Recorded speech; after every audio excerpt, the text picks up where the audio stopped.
ಇಂದಿನ ಎಲ್ಲ ಯೋಜನೆ ಏನಿದೆ ಅದು ನಮ್ಮ ದಂತ ಭಾಗ್ಯ ಇರಲಿ, ಆಯುಷ್ಮಾನ್ ನಮ್ಮ ಆಕ್ಸಿಡೆಂಟಲ್ ರಿಲೀಫ್ ಸ್ಕೀಮ್ ಇರಲಿ, ಆರೋಗ್ಯ ಸುರಕ್ಷಾ ಇರುವಂಥದ್ದು, ಇದನ್ನು ಇನ್ನಷ್ಟು ಈಗಾಗಲೇ ಉತ್ತಮವಾಗಿ ಮಾಡಿದ ದಿನೇಶ್ ಅವರು ಇನ್ನಷ್ಟು ಪರಿಣಾಮಕಾರಿ ಮಾಡಿಕೊಂಡು ಕೆಳಗೆ ಮುಟ್ಟಿಸುವಂಥದ್ದು. ಒಂದು ನಮ್ಗೆ ಉದಾಹರಣೆ ಏನಿದೆ, ಆರೋಗ್ಯ ಸುರಕ್ಷೆ ನಮ್ಮ ಆಯುಷ್ಮಾನ್ ಯೋಜನೆ ಕರ್ನಾಟಕ ಯೋಜನೆ ಅಡಿಯಲ್ಲಿ BPLಗೆ ಏನು ಸವಲತ್ತು ಇದ್ದರೆ ಅದು ಫ್ರೀ ಆಫ್ ಟ್ರೀಟ್ಮೆಂಟ್. ಯಾವುದೇ ಆಸ್ಪತ್ರೆ ಕೂಡ ಒಂದು ನಯ ಪೈಸೆ ಕೂಡ ಚಾರ್ಜ್ ಮಾಡಬಾರ್ದು.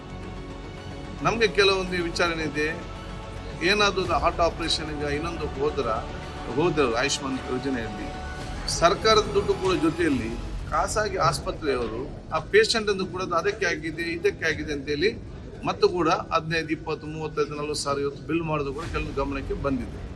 ಅದು ಇವ್ರ ಜೊತೆ ನಾವು ಚರ್ಚೆ ಮಾಡಿದ್ದೇವೆ. ಸ್ಪಷ್ಟವಾದ ಕಾನೂನು ಇದೆ. ಆಯುಷ್ಮಾನ್ ಯೋಜನೆ ಅಡಿಯಲ್ಲಿ ಯಾರಾದರೂ ಆಸ್ಪತ್ರೆಗೆ ಹೋಗಿ ಒಂದು ಟ್ರೀಟ್ಮೆಂಟ್ ತಗೊಂಡಾಗ ಅವನಿಗೆ ಹೆಚ್ಚುವರಿಯಾಗಿ ಚಾರ್ಜ್ ಮಾಡಲಿಕ್ಕೆ ಯಾವುದೇ ಆಸ್ಪತ್ರೆಗೆ ಅವಕಾಶ ಇಲ್ಲ. ಯಾರಾದರೂ ಅದಕ್ಕೆ ಹೆಚ್ಚುವರಿ ಕೇಳಿದರೆ ನಮ್ಮ DHಗೆ ಬಂದವರು ಕಂಪ್ಲೇಂಟನ್ನು ಕೊಡಬೇಕು.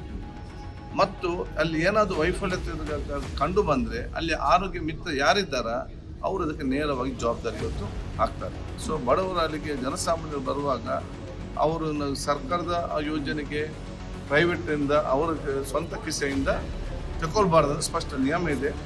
ಅದಕ್ಕೆ ನಾವು ಅದನ್ನು ಏನೆಲ್ಲ ಕಂಪ್ಲೇಂಟ್ ಬರ್ತದೆ ಅದನ್ನು ಸ್ವಲ್ಪ ದೀರ್ಘ ಅನುಷ್ಠಾನ ಮಾಡಲಿಕ್ಕೆ ಪ್ರಯತ್ನ ಮಾಡ್ತೀವಿ. ಇಂತಹ ಇನ್ನಷ್ಟು ವಿಡಿಯೋಗಳನ್ನ ನೋಡಲು ನಮ್ಮ ಚಾನೆಲ್ ಅನ್ನ ಸಬ್ಸ್ಕ್ರೈಬ್ ಮಾಡಿ, ಬೆಲ್ ಐಕಾನ್ ಕ್ಲಿಕ್ ಮಾಡಿ.